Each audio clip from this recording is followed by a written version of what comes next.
Les damos la bienvenida a su tiempo devocional Palabra y Café, el aroma de la palabra del Señor en nuestros corazones, fortaleciendo nuestra fe. Con el pastor Richard Rodríguez. Por R12 Radio, más que radio, una voz que edifica tu vida. Bienvenidos.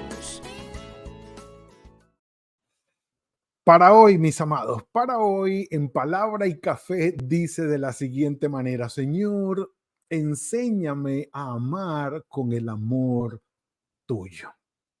Iniciamos la nueva temporada Palabra para mis hijos con base en las cartas que Pablo escribió a Timoteo y a Tito, considerándolos a ellos hijos amados. Obviamente no hijos físicamente hablando, de que, ¿cómo se llama? Pablo fuese el padre biológico de estos dos personajes. No estamos hablando de eso, pero sí una paternidad espiritual. Estamos hablando de una paternidad espiritual por cuanto Pablo ejerció una especie de guía, de tutoría sobre estos dos jóvenes, porque eran jóvenes, y aparte de eso, había un nexo fraternal muy cercano y muy especial. Y habíamos dicho, por supuesto, que un nexo tan fraterno, por ejemplo, entre Pablo y Timoteo, que es la primera carta con la que estamos iniciando, pues el hecho de que Pablo pusiese allí una introducción tan formal no estaba tan de acuerdo como con esa fraternidad y esa cercanía. Y vamos que la explicación tiene que ver con que Pablo no solamente le está escribiendo a Timoteo, sino a la iglesia de Éfeso. Y no tiene que ver solamente con temas personales, sino también con temas ministeriales que obviamente involucraban la iglesia, porque Pablo le escribe a Timoteo, joven que pastorea en Éfeso, que le encargó, que precisamente de eso vamos a hablar en este momento. Y para dar el dato técnico correspondiente al día de hoy, tenemos que decir que Timoteo, porque estamos hablando de Timoteo, me refiero a que, a ver, aquí no queda bien, aquí queda muy pequeño, dejémoslo aquí. Estamos hablando de Timoteo, conociendo a Timoteo, su nombre significa temeroso de Dios, y dice que cuando en su segundo viaje misionero, el apóstol llegó a Listra, conoció a Timoteo, quien vivía allí. Era un joven de unos 20 años, hijo de una mujer judía creyente, pero de padre griego, según Hechos capítulo 16, versículo 1. Es decir, que la mamá de Timoteo, Eunice, era cristiana. Ella era de origen judío, pero su padre era gentil. Algunos le ponen allí pagano. En la Reina Valera del 95, la edición de estudio que estoy usando, tiene este comentario que es de esa Biblia y dice pagano. Bueno, yo prefiero usar gentil, es decir, no judío. Pero bueno, aquí vamos. Pablo, habiendo saludado, como lo vimos en el devocional anterior, vamos al versículo 3, que empieza Pablo a hablar acerca del problema, de uno de los problemas que se está presentando en Éfeso. Y aquí en la Biblia del 95, la edición de estudio, esta porción se denomina advertencia contra falsas doctrinas. Pero no es solamente de eso que va a hablar Pablo, aunque de una manera central y de frente lo ataca. Vamos a lo que dice. Mire, dice, versículo 3, como te rogué que te quedaras en Éfeso, según lo del segundo viaje misionero, cuando fui a Macedonia, testimonio que no aparece en las minutas o en los registros que se hacen en la cronología de los viajes misioneros de Pablo en el libro de los Hechos.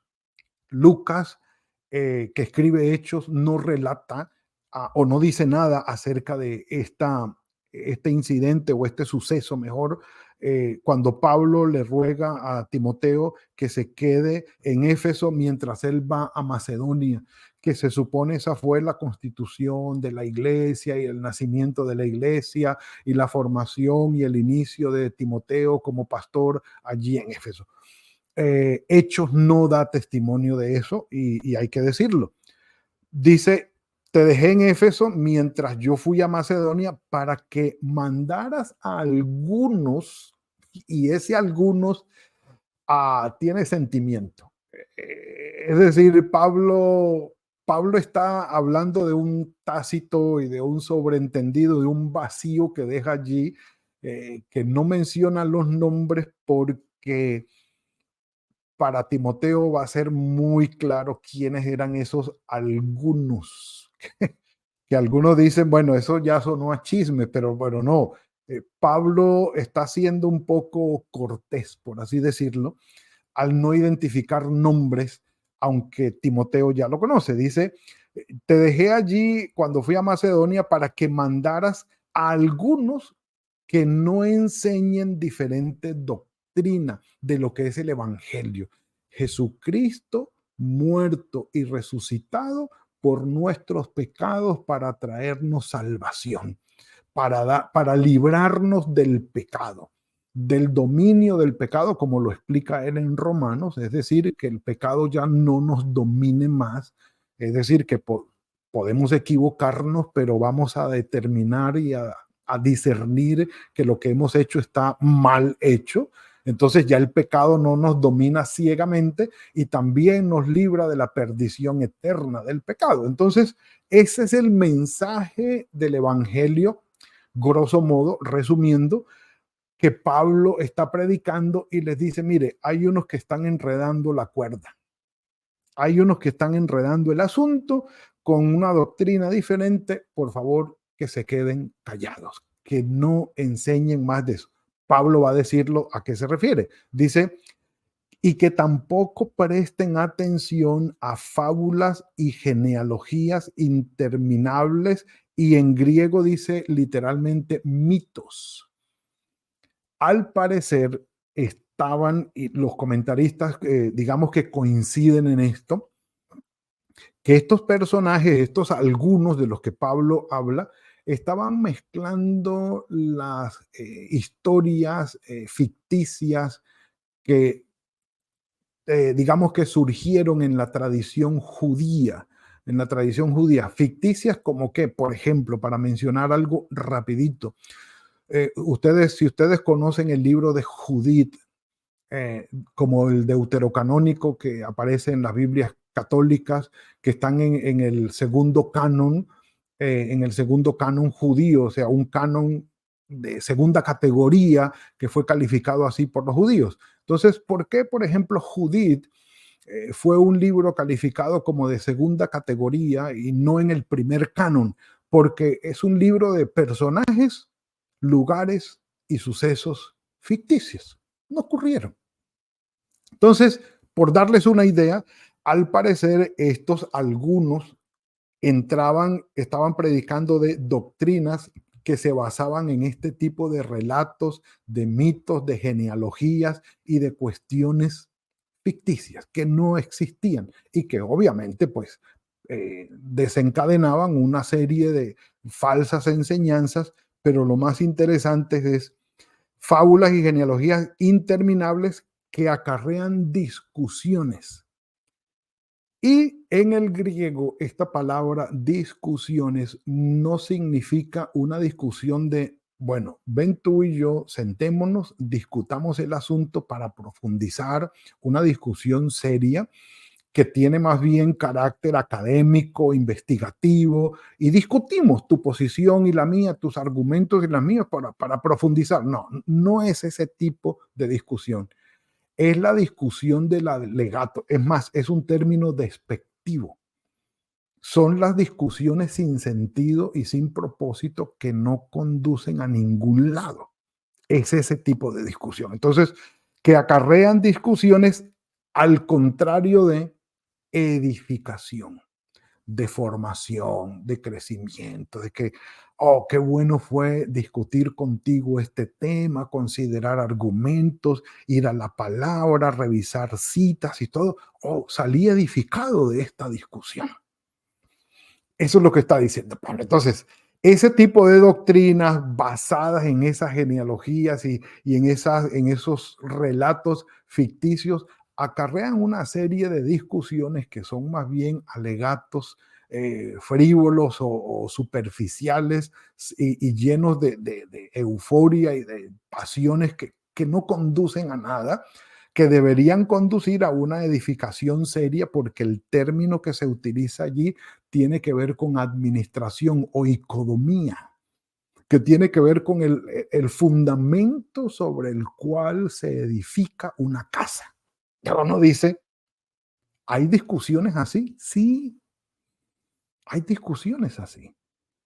Para decirlo al final, el Evangelio es un anuncio, no es una discusión.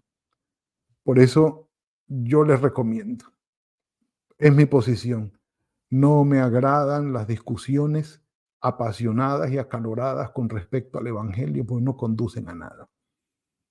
Si tu posición es contraria a la mía y vas a venir a alegar no voy a discutir contigo. No voy a discutir contigo. Ahora, si la intención es, ven, yo tengo argumentos, quiero que revisemos en la palabra, esa es otra cosa. Pero discutir por discutir y armar unas discusiones, olvídate, no lo vamos a hacer, no lo vamos a hacer. Por lo menos no me voy a prestar a eso, porque el Evangelio es un anuncio, es algo serio. No es una discusión de una esquina de una calle para un alegato de no lo es, no lo es. Es algo mucho más serio que eso. Y busquemos siempre las conversaciones, las discusiones que edifiquen, que busquen argumentos, que formen, que me lleven a la madurez y a la profundización. Así que, y si esa discusión es con un cafecito, mejor. Y yo sé que algunos le agregarían un pan, pero bueno.